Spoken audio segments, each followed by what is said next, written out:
બધાનું સ્વાગત છે। અને આજ તો છે ને આપણે છે ને મકાઈનો સેવડો બનાવવાનો છે।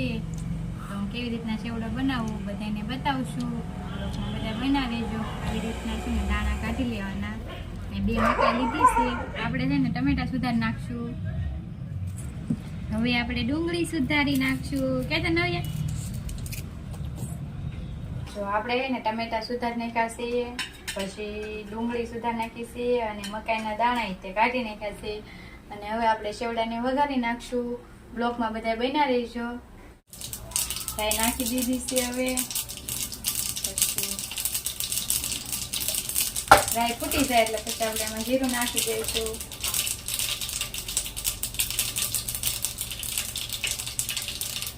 જીરું નાખી દઈશું। પછી હવે વઘારી નાખી દઈશું। લીમડો નાખી દેશું।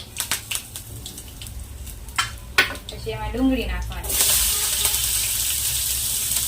ગેસ થોડો ધીમો કરી નાખવાનો એટલે બળે નહીં।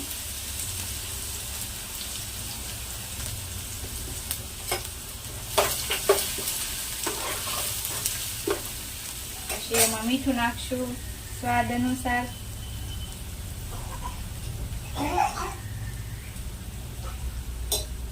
પછી એમાં મકાઈ નાખી દેવાની।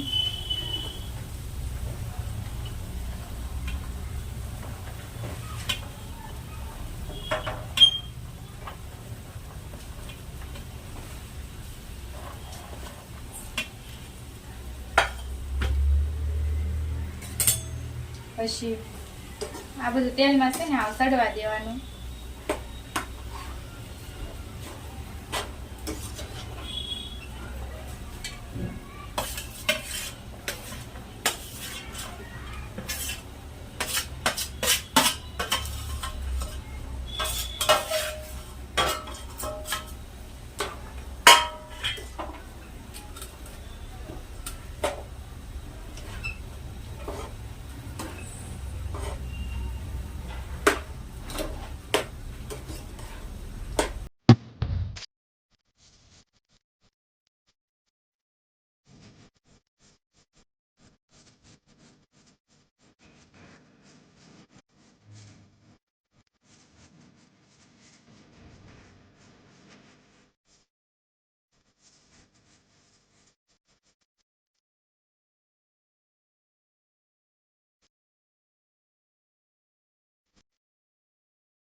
તો આ છે ને આપણે મકાઈ સડી ગઈ છે। હવે તો આપણે આમાં છે ને મરચું ને એવું નાખી દઈશું। હળદર નાખી દેવી। પછી મરચું નાખવાનું।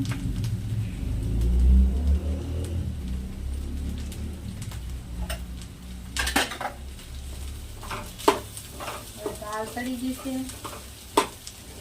પછી બધું મિક્સ કરી નાખવાનું।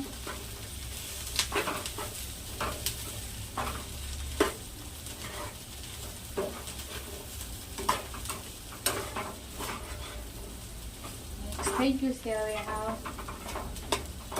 હવે આ ઉપરથી પછી ટમેટા નાખવાના। એટલે ટમેટા તો કઈ બહુ શેડવાના હોય નહીં।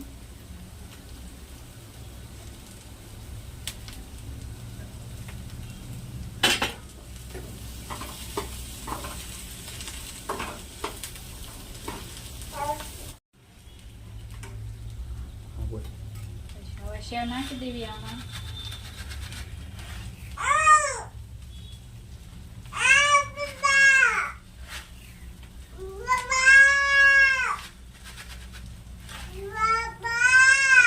પછી ગેસ બંધ કરી દઈશું।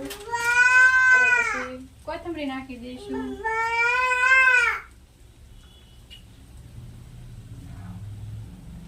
આપણો સેવડો થઈ ગયો છે તૈયાર। આપણો સેવડો હવે તૈયાર થઈ ગયો છે। હવે વિડીયો અહીંયા પૂરો કરીશું। અમારો વિડીયો ગમ્યો હોય તો લાઈક કરજો, શેર કરજો અને ચેનલમાં નવા હોય તો સબસ્ક્રાઈબ કરી લેજો। અને હવે મળશું નવા બ્લોગમાં। Bye bye.